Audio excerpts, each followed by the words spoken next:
The presidential election has come and gone. While the president is basking in the euphoria of his victory, the runner-up isn't accepting defeat. He has not only rejected the process, he's also rejected the results. Of course, you remember that that is indeed far-fetched from very different from what we recorded in 2015. But we're opening a new chapter this morning as we count down to the 9th March governorship election and begin to look at the processes that we saw on Saturday, how we can improve on that in the forthcoming governorship election.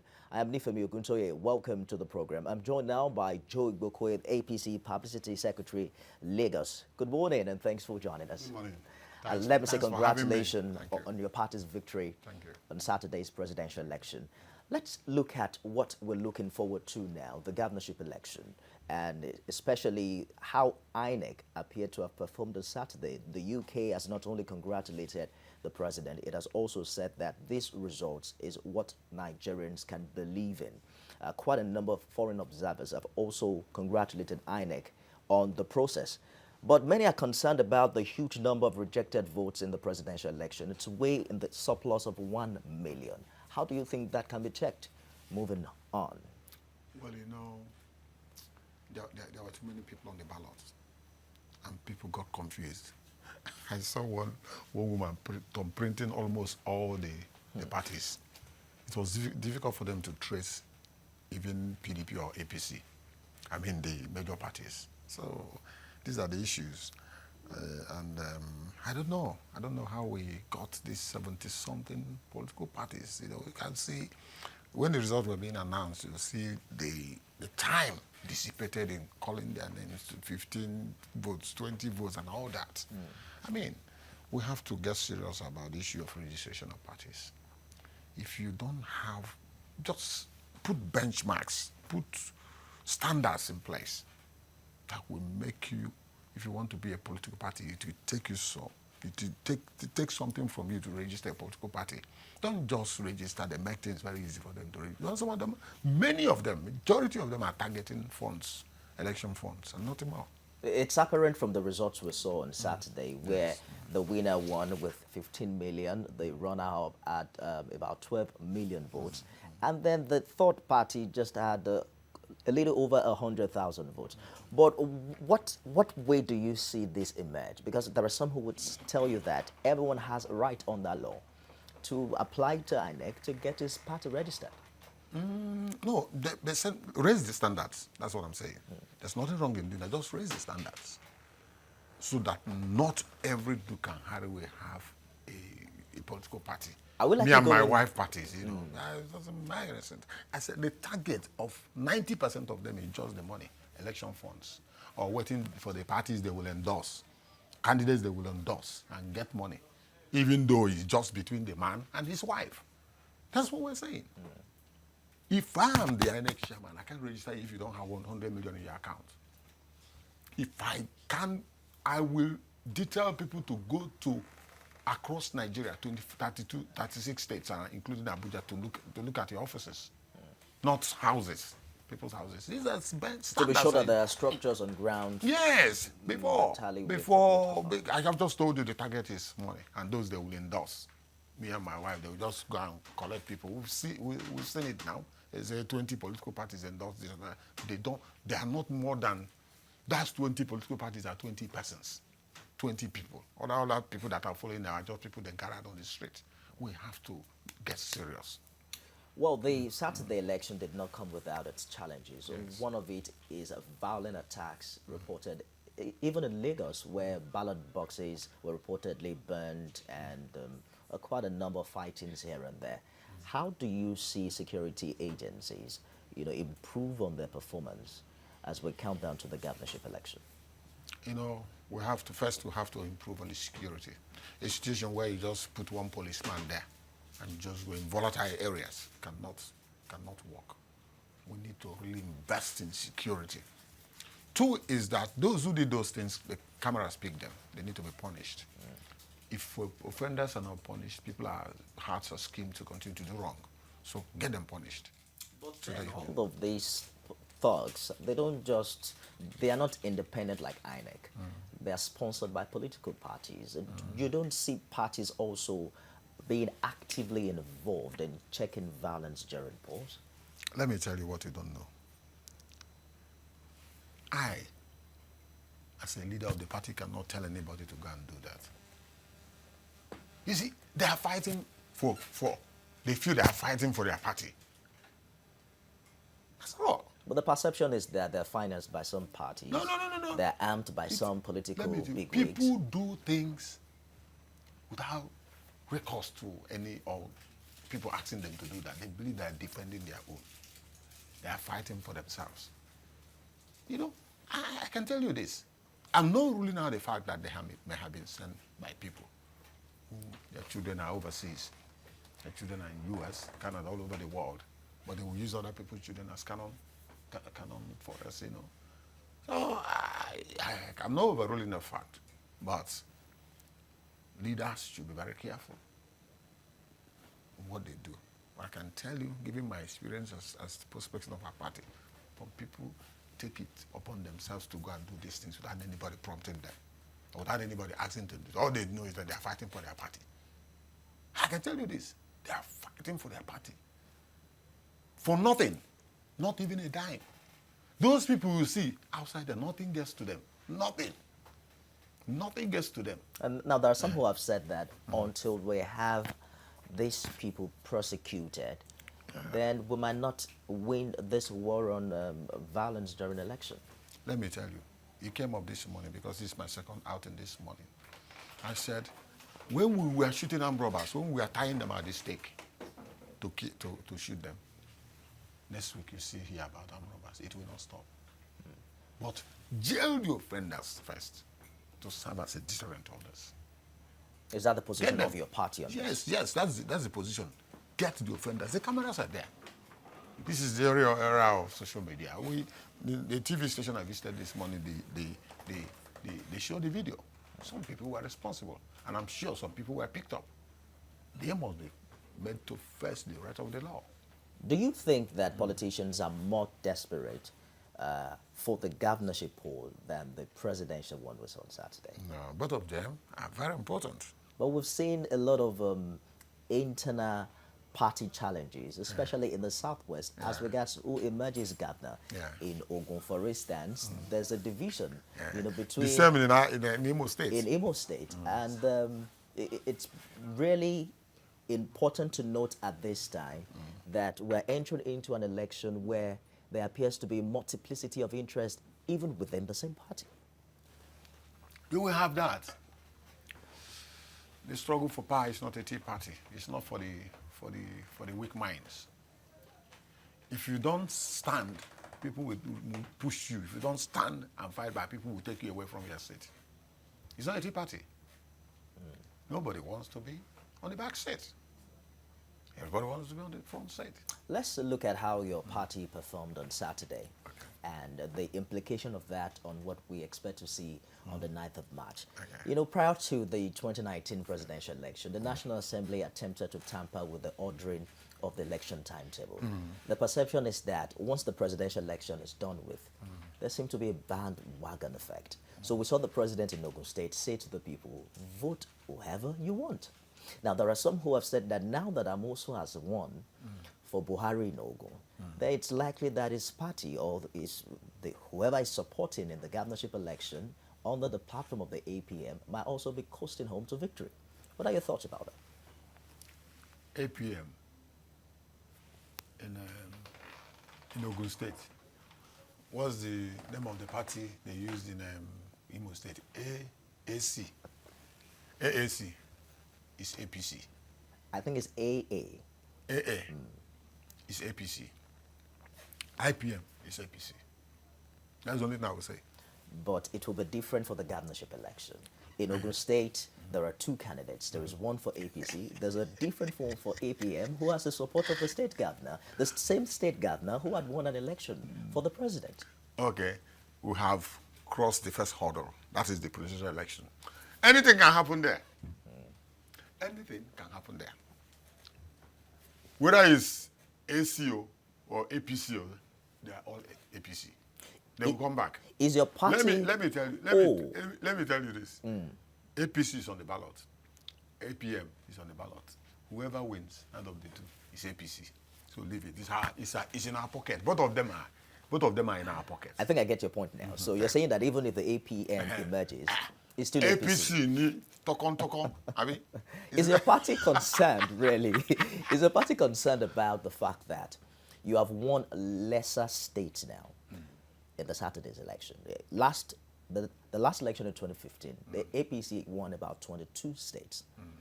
In the just concluded exercise, you have only won 19 states, while the PDP had 17 plus the FCT. Is that going to affect your victory at the governorship election, or your performance, rather, at the governorship election? I don't think so. There's not too much difference between 22 and 19. And we know the reason. That's about 3 states. Yes, and we know the reason. What's the reason? Some people are not just happy with the fight against corruption because they are corrupt entities. You mean the electorate? Because they are the one who went out on Saturday to I'm vote. telling you now, we are suffering. Everybody is suffering. They are not seeing what the man is doing. All these things worked against, the landslide victory. But what you saw is purely democracy. Hard work. If we were to be PDP, they would have been writing 5 million votes in Lagos. They were the ones in power. But go and look at the records. Look at this one and see the fight. Of course, there was no primordial voting in Lagos and Oyo State, and even Ondo State. That is where you see civilization. There's a school of thought. I just want to tell you that APC is not PDP. How can Ajimobi sit as a governor and lose as a senator? It can only happen here. We're going to get there, but there's a school of thought that what transpired on Saturday wasn't about the electorate voting for the party or for a particular party. They were voting indeed for an individual and an ideology they believe in. And so that would mean that the fact that you won with the highest margin yet since 1999 does not necessarily going to affect anything during the governorship election, that it was going to be about the electorate voting for that individual and that ideology they believe in. Well, let's see how it plays out. But I don't think it's going to make any difference here in the Southwest or any other state for that matter. People will still vote. And we have seen the pattern. It made a difference in Oyo State that you mentioned earlier, where the sitting governor is an APC member, but then the PDP won. The PDP won, and the incumbent governor lost the senatorial bid. That's what I'm telling you. Nobody is seeing it now. You know, some people are saying the election was rigged. And all the places they won, they're not saying it was rigged. But Governor Ajimobi has already congratulated the PDP. That is civilized. It can only happen if the election was rigged, like Atiku, he should have headed to court by now. You mean... I mean, the Oyo State governor. Ajimobi is a decent man. He's a decent man. Atiku, who is talking, he knew he's not going to win this election. But if Ajimobi could not win the senatorial seat for himself, what assurance do you have that he's going to win the governorship seat for the APC? It's a done deal. It's a done deal. We know what played out. Don't worry. Something played out. It's our state. It's just like Ondo State. It's our state. We know what played out. Don't forget. That's why we said let's look inwards and find out what happened. People voted their conscience. You know, we are saddled with too many pastors here who went to church and saw Buhari as a killer. That's what they are telling their members. And they believe them. Too many of them in Lagos here, too many of them in the Southwest. We are against this government. You know, yet they can still won. Because there's no meeting point between light and darkness. That's what we've been saying. These things played out, but it's not going to be the same in the governorship election. In Ekiti State, your party appeared to have had a roller coaster ride to victory, winning, I think, almost all the local government areas in that part. There might likely also be the House of Assembly election in that state. How do you see that turn out? Well, a good man came back to that state. A good man, purely an intellectual who understands the rules of engagement and the rules of the game. You know, so it's not has brought sanity back to that state, and people love him. Don't forget the circumstances that led to his defeat And he accepted it and went back to work and worked himself back to power. And today, Ekiti State is now what it should be, the fountain of knowledge. We saw it. That's what is playing out there. A sound and decent man. When a sound and decent man is in the saddle, that is what I expect. The people love him. Mr. Igbokwe, let's go to Kwara State. Your party won, in a very, what many have said, a very dramatic style, to have won that senatorial seat where the Senate president lost with over 50,000 votes. The challenge on March the 9th is that you will be contesting against an incumbent governor. Do you think that the equation is different this time from what we saw last Saturday? It's not going to be different, though. The people have chosen to degrade themselves from the oligarchy set up for many years there. That's number one. Number two is that the man, as the Senate president, frustrated the government using that position for almost 4 years. Number three, his emergence as the Senate president, decimated our party. But it won't be on the ballot. It won't be on the ballot in the governorship election. Yes, it won't be. But I'm just giving you a history. Okay. Why, what will happen next Saturday, the upper two, the upcoming, not this one, the other one, will not be different from what you saw. People have decided to move on. They were not happy. They were not happy that their own son became a cog in the wheel of progress of the federal government. They mocked the federal government. He mocked it, using the leadership of the National Assembly that he stole through the back door. It pained us. That we struggled for almost 32 years for progressive to get to power. And we got to power under the cover of darkness. One of our own went and connived with the people that we defeated and stole the Senate presidency and handed the deputy Senate presidency to the opposition. There are some who will say that your party had given him that on a platter of good. Remember that the president had said that it doesn't matter who emerges leader of the Senate, that he made a he was mistake. going to work with him. He made a fundamental mistake that hurt us for 4 years. You mean the president? Yes. No president will sit down in his office when the principal officers of the National Assembly are being elected. No president. He did that so that people will not say, oh, he's coming from a military background. And the thing showed us Pepe for 8 years, for almost 4 years. He messed up the system. He was going to CCT with almost all the senators. Those who challenged him, he pushed them out of the Senate, suspended them. Thank God. All those things were put on a page, and they were waiting for him. How is this going to impact on the governorship election in Kwara? We win that place. He has been decimated. We're going to take that state. Of course, it's APC. You sound very confident of that. No, I'm just telling you. It's what we know. It's just like when we told people that Buhari is going to win this election. People were, but it's there. What happened in your constituency, Lagos, the commercial hub of Nigeria, had over 6 million registered voters. Lagos turned out to be the state in Nigeria with the highest number of electorate who collected their PVCs, over 5 million. But just a little above 1 million people turned out to vote on Saturday. What was responsible for such voter apathy? Maybe, like I said, some people, especially the elites live here. If you go to VGC, if you go to Lekki, Phase 1, if you go to all these Banana Island, that's where they live. They don't like this government.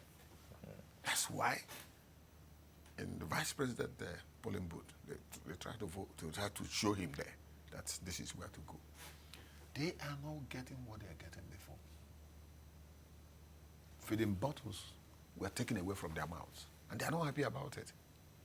These are people who have been living on people's word for years. They're not happy about it. But that's our own investigation. That's what we found out. So, but it's not going to play out. Let me remind you that last year, when your party held its primary election, you told us that Sanwo-Olu won with over 1 million votes. How come you could not mobilize your party members? If your party members, for instance, had voted on Saturday, you should have had more than the 500,000 votes. There were cancellation of votes due to this voting the way elderly people voted that we're talking about. There are people who say, oh, there might be tension, there might be the way, the build-up. They just decided to stay in their houses, especially big men in Lagos. Elites live in Lagos, so some of them have decided to stay away. But in the area where I saw people came out to vote. But let me tell you, governorship election is not going to be like that. It's going to be massive. What are you going to do differently? Well, they told us, look, for presidency, we are neither here nor here, but for Sanwo-Olu, we are going to come out. You don't know, many people do not like Buhari because of what he's doing.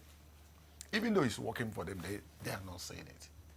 Are you concerned about the fact that the margin between the APC and the PDP in Lagos appears to be getting slimmer? The last time Fashola contested governorship election, he won with over 1 million votes. Yes. In 2015, Amade won with just a couple of hundreds of thousands, maybe 160,000. In this presidential election, the difference between the APC and PDP was just about 120,000. Presidential election. Wait until the upper Saturday. You will see. You will see that. You will see Lagos votes. I'm telling you. We know what happened.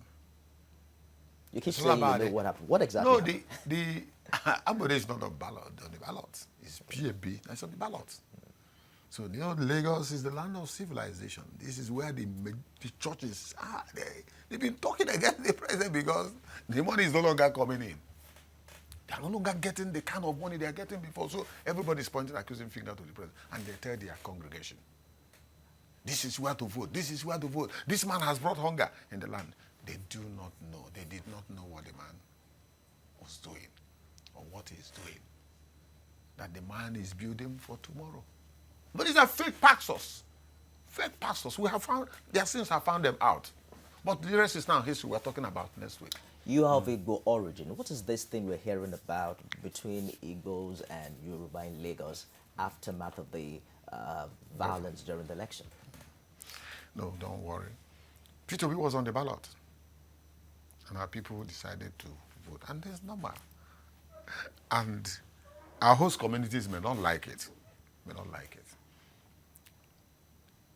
But, you know, everybody, this is democracy. You are bound to vote the candidates of your choice, or, you know, choices that you have made. You vote for those choices or choice.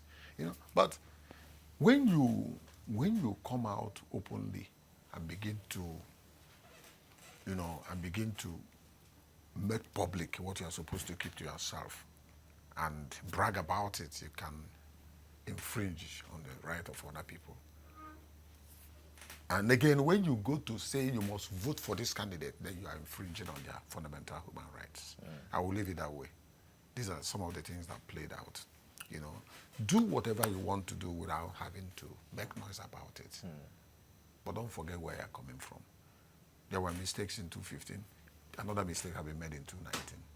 Shall we continue to do the same thing? You know, if you want to vote a candidate, have it in your mind. Don't talk.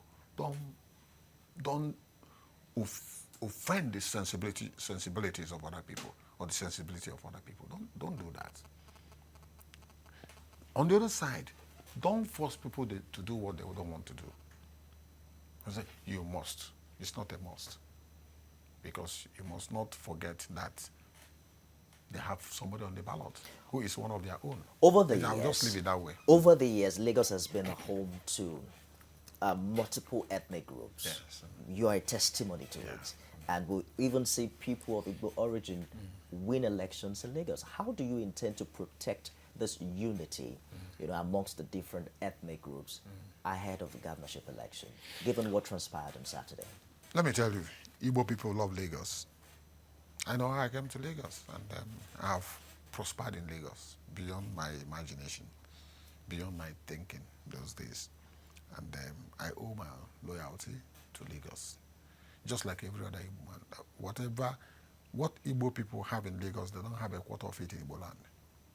Anybody in the southeast must have one or two things to do with Lagos. So we accept that, and we see Lagos as our second home. Our second home, about the southeast, if not even the first home. Most of us. All we need to do is to live in harmony with the our host communities. Don't tell them that this is no man's land. Don't tell them that, oh, that you're going to do this, you're going to do this. Whatever you give you, you take. On the other side, as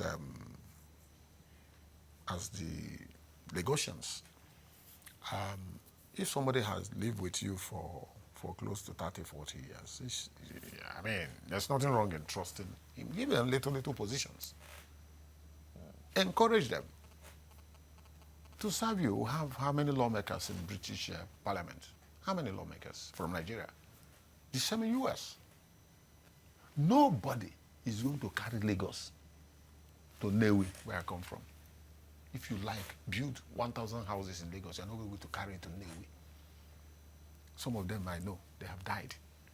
And the kids are here. They own the same thing in London, all over the world. You can't lift it. The mayor of London is an Arab. He's an Arab. Probably he was born in Britain. He's a British citizen. All my two kids are born here. So where you have, the idea we've been saying, where you have Igbo concentration, give them a sense of belonging in local government.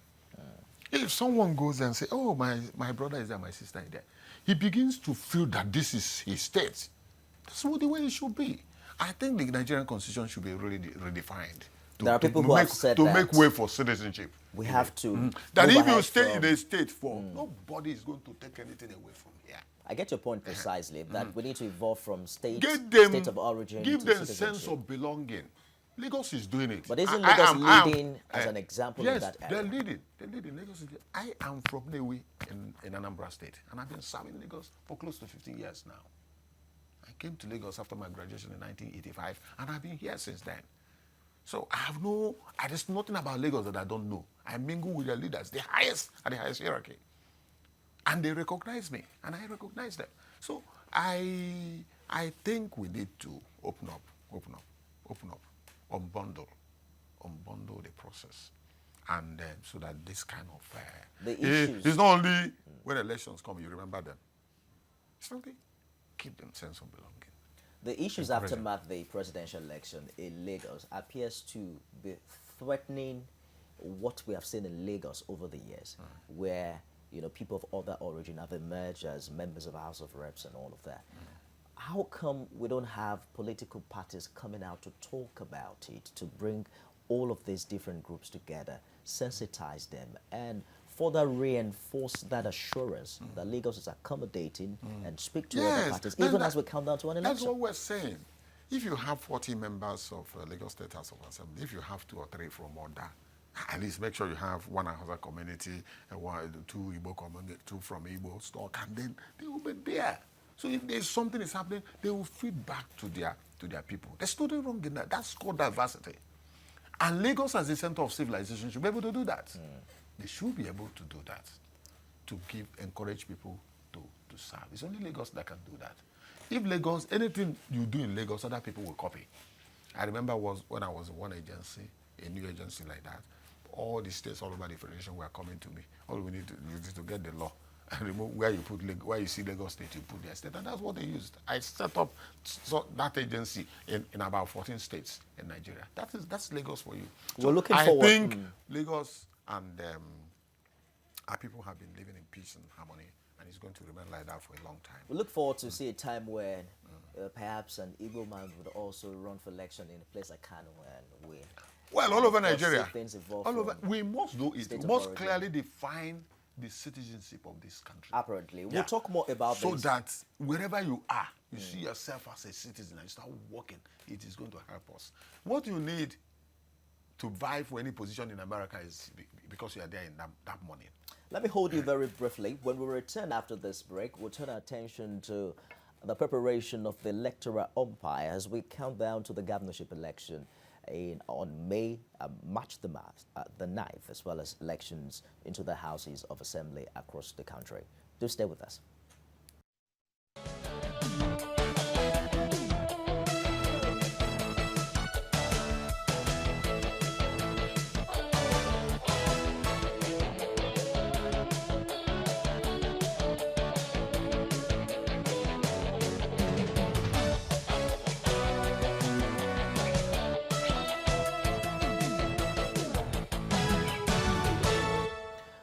Welcome back. We're opening the phone lines now as we discuss issues ahead of the governorship election less than 2 weeks away.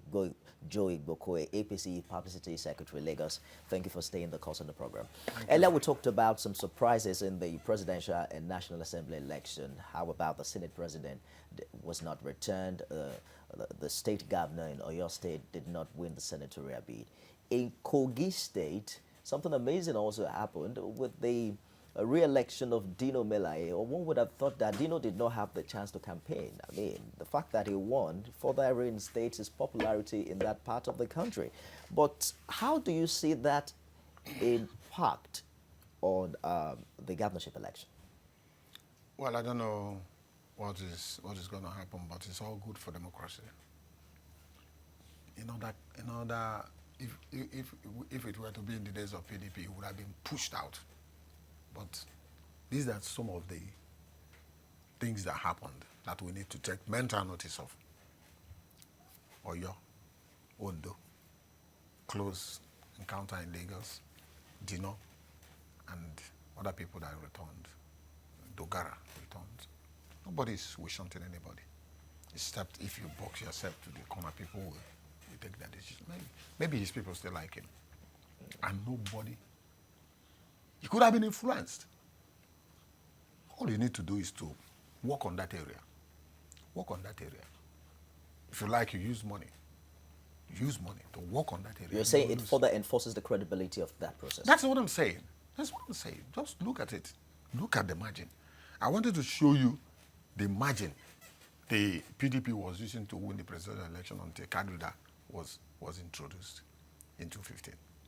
The margin, they just right result. Look at Rivers. In 2003, Governor Diri was the first person to announce the governorship result, posting to 2.3 million votes. They have not been voting in that side of the world, that side of Nigeria, south. But go and look at the figures. There was nobody. Even they still committed crime, they still killed people to have their way, but never had their way. These are the changes that we voted for. We are seeing it. Let me take you to the southeast, where I believe you're from. Your party is yet to make an inroad into that part of the country. Even in Imo State, where you have a governor,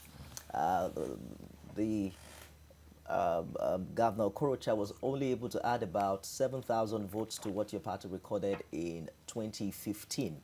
I'm referring to the presidential election. And of course, you also recall what happened with the returning officer saying that he announced him winner under duress.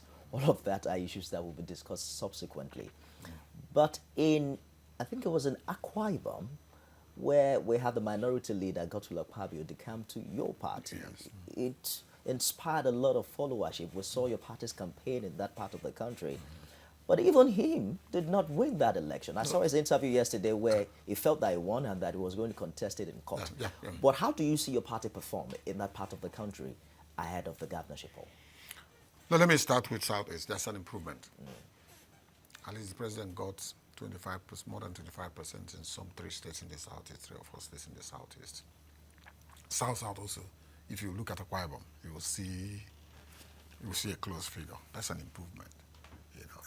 And Akpabio's, let those who thought they won, let them not celebrate yet. Something happened there. You know, those people are used to rigging elections. You know, before the elections, they saw vans, moving material. They were moving people they thought they were moving election materials. They stopped them and burnt those vehicles, killed two of them. That's the way. Volatile people, dangerous people, when it comes to that kind of show. The whole zone has been militarized. So people take laws into their hands, with reckless abandon, but they were tamed, not you can't say 100%, but they were tamed in this season. By the time you look at the results, coming out from Southeast, South, it used to be, I don't know, in 2012 or so, the election in Anambra State, they took all the materials and got and dumped it inside one bush in very close to my town, and posted result about about 1.3 million votes. When they were reminded that the number of registered voters is 800, they went and removed the some figures. But then the damage had been done. That's what I've been trying. Go and check the figures now. You see, you will know that somebody is sitting in the saddle. There are still some figures that are still contested. The Borno State. No. The that area has been like that since 2003. They take election as a very serious matter and they educate their people. Some of them selling chewing-gum and sweets on the street are more politically educated than some of our professors who don't go to polls. These people travel to their area. They speak to them in months. They teach them how to vote. And if you check your record since 2003, he has been polling the same number, almost the same number of votes from Kano and Katsina and some states in the north. That has been his stronghold. Let's talk about and this time he made serious inroads. Let's talk about INEC's preparation ahead of this particular one. On Saturday, the logistical challenge still, subsisted because voting did not start at 8 o'clock in most of the polling units that we monitored, and that affected the, into the night. Do you see the electoral umpire improve on this? Of course, there has been an improvement almost every year. Almost every year. If we don't have the number of parties that we have now, that election wouldn't have taken 3 days to compile and then announce. But you saw the time dissipated. Maybe we have to find a way of doing that. It's an improvement, but we can do better. Given our terrain, given our level of development, technology, and then given the fact that as you are walking to an answer, somebody is walking back to the problem. Or as a pilot, you want to land your aircraft, somebody is also trying to remove the tires to make way. You wouldn't know what INEC found out before they shifted the election. You wouldn't know what was on ground, but I think it is going to come out later. What they saw in that time minutes. Because people want to circumvent the system. People want to render the system nugatory. People want to make the system almost useless so that they can take advantage. But, even the security agencies many of them cannot be trusted. They compromise. But with time, we will overcome. Nigeria is a big country, but it's not too big like America that we don't know what to do. One is level of education. We have to educate our people. People must understand the value. Because when somebody is educated, I'm sure nobody is going to come to you now to give you 2,000 to go and vote. He wouldn't dare do that because you have self-esteem. Maybe he will offer more. No, even if I know you will not do that. Unless he buys a car for you and just, okay, let me just start. Because he understands your value. These are the things. It's all right. I understand. Education is that we still need to do. To work on that. Perhaps the South needs to be schooled by the North because the figures we keep hearing, we keep getting from the North, seem to be very, seems to show that there is something the people there know. Our big men that the South will not know. Our big men don't vote. Let me shock you. There was this Anchor Brewers Fund meant for rice production for agriculture. Do you know what these Northerners did? They went and organized the Hamajiris, all those low people, organized them, who wrote the project for them to be able to access the federal government fund. Deposited about 50 billion. None of our governors knew what was going on. You see, over-education is so good. How was that if you go to the Bible, they said, somebody, a judge, told St. Paul, he said, you have too much education has made you mad. That's what they told him. When he started quoting law in Roman courts, speaking all the grammar. You are not suggesting that we should improve the illiteracy in the South, are you? No, even the literacy is working against us. We'll get back to they are too big to go out to vote. I understand that we're having issues with the line, but keep trying. Our team of technicians are working on it to ensure that your voice can be heard on the show. All right, so it appears that the card readers have come to stay. Of course. But then we're still having issues. So you hear the chairman INEC saying that in some places, the use of card readers were intentionally circumvented, and that inspired why certain votings in some areas were cancelled. How can that be worked on such that we don't have more disenfranchised electorate ahead of the governorship election? Anybody who had planned to circumvent the candidate or to prevent the candidate from working would have done that. Because he would have been paid to do that so that people would just vote. So, as you're working, somebody is working against you, and there's nothing you can do about it. But we have to work on these things to try to reduce. I told you we have been shooting armed robbers, yet they have not stopped. We said if you stay ballot boxes and run away, that you're doing so at the risk of your life. They are still doing it. But begin to continue to set the example.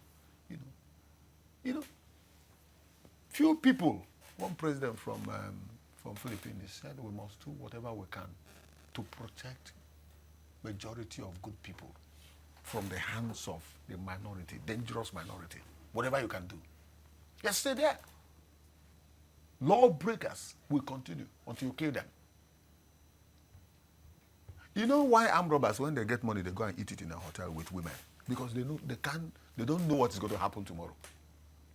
Whatever they steal today, they want to finish it and enjoy themselves, drink, find women, because they don't know what's going to happen tomorrow.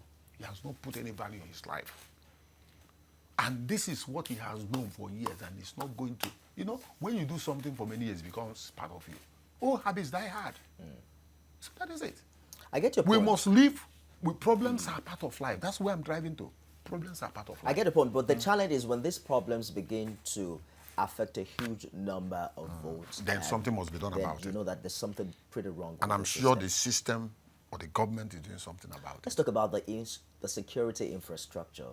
As we saw it on Saturday, a situation where certain hoodlums will just move into a polling unit, allegedly asking voters to vote a particular candidate or even destroy ballot materials in those areas. So we hear that policemen manning polling units are not allowed to carry arms. But what do you see the security agencies doing differently this time to avoid a repetition of such incidents? No, I think videos of those things would have, because when you finish, the security operatives go into their situation room to look at these things, and I believe that they need to.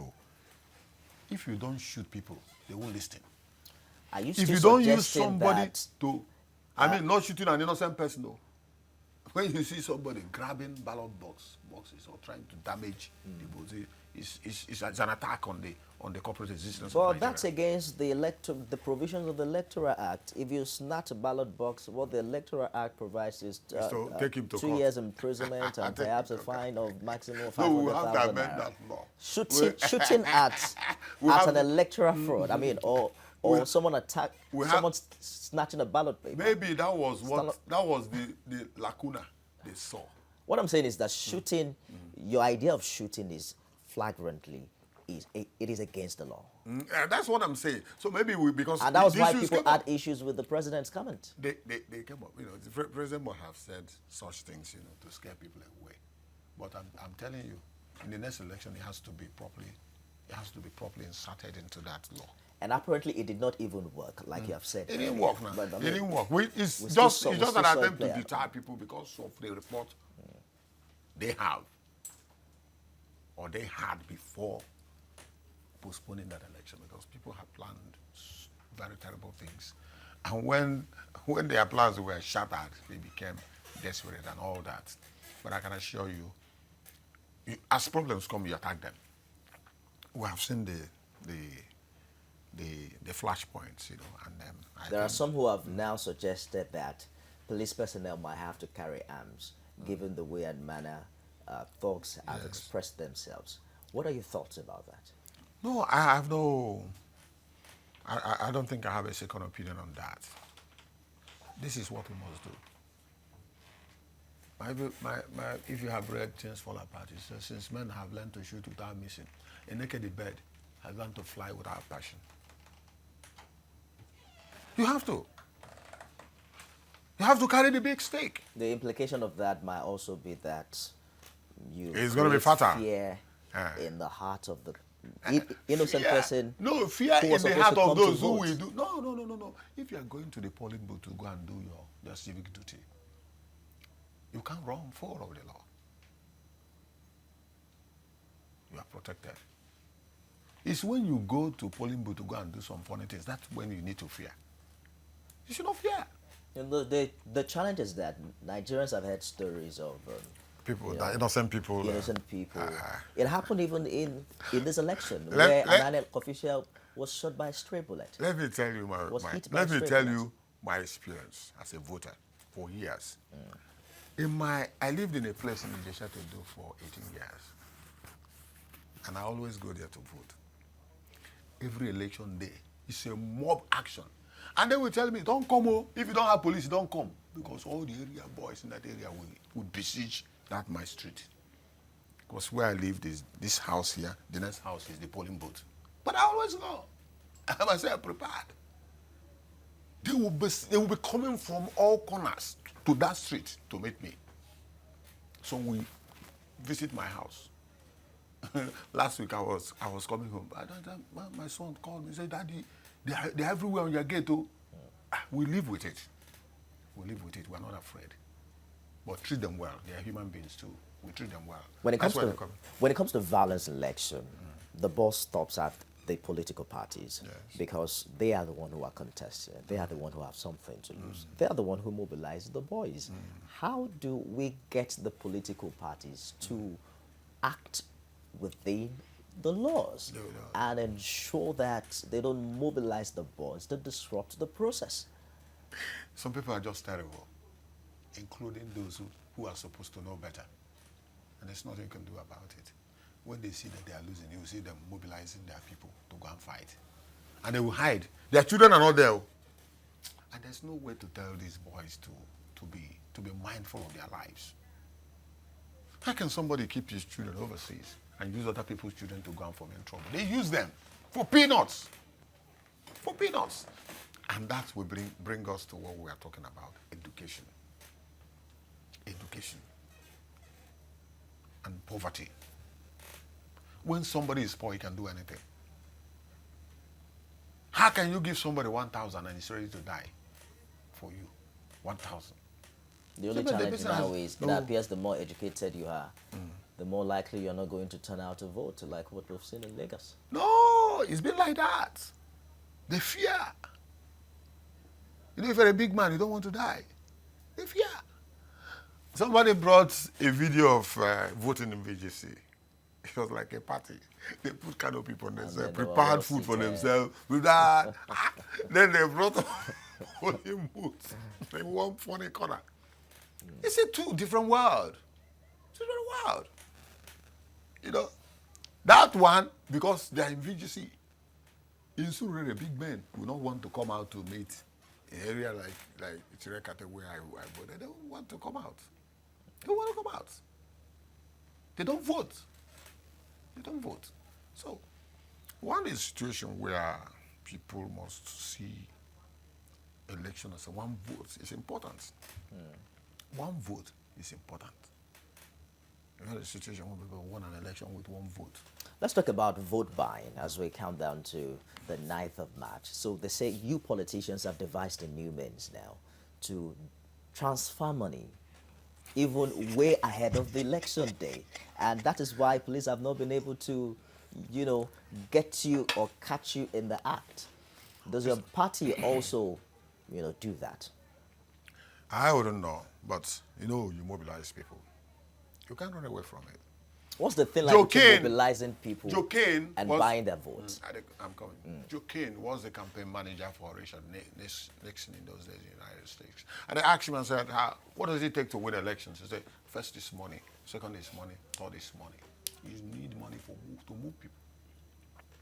You need money for mobilization.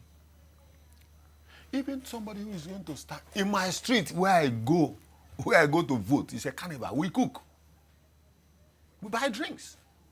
I set up canopy, put chairs for people who are whether you or I don't care, everybody. You enjoy yourself. That's the way it has been going on for close to 20 years now there. Are there people who are likely going to vote for you because you cook for them? No. I'm doing that because I'm a leader in that area. My question is, what is the thin line between mobilizing the people and buying over the conscience? No, you're not buying anything. Don't use that word. Buying them. For how much? What you do every 4 years. But isn't that what happens Because in reality? under the intensive heat of the sun, those people will be standing. I provide canopy for them. Because they have to do accreditation first, and then what they did Saturday, there was an improvement. You accredit, they accredit, you vote. That's good. But before, everybody would have been accredited, and you go and wait. So we always provide. Beside them, you see food. I don't know if you want to vote, but I have been winning that place because I've been good to them. So there are allegations that certain politicians collect people's voter identification number, the PVC, and then collect their account numbers and send monies to them. It is possible. Is that also mobilization or vote buying? No, that one is buying them. That's what we call buying them. I've not seen anything. I've not seen anything. How can that be curbed? Because it's very difficult. It's not like they are sending 10 million where they will now raise a red flag in the bank. It's just like 10,000, maybe some 30,000 here, 35,000 here. How can that be curbed? With time. You see, first, now let's not run away with little facts. Education is important. Can somebody transfer 10,000 to you and you go to a high-profile professional like you and you go to sell your conscience, 10,000. It does not buy a tire. Tire of your car. My tire of my vehicle is 52,000. One. You can't do that.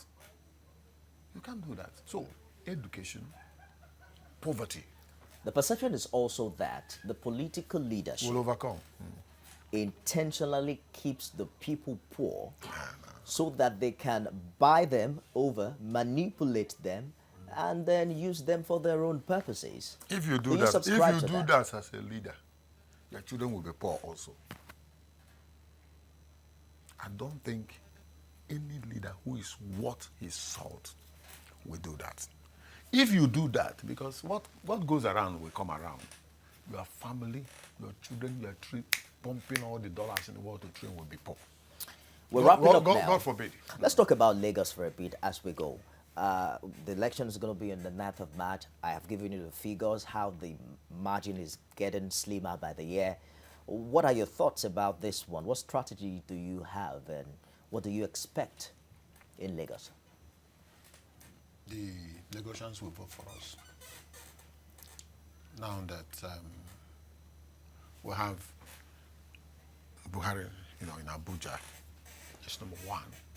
Number two is that even before this election, people who are especially from Southeast, they told us, look, this presidential, we're going to vote Atiku Obi because Obi is on the ballot.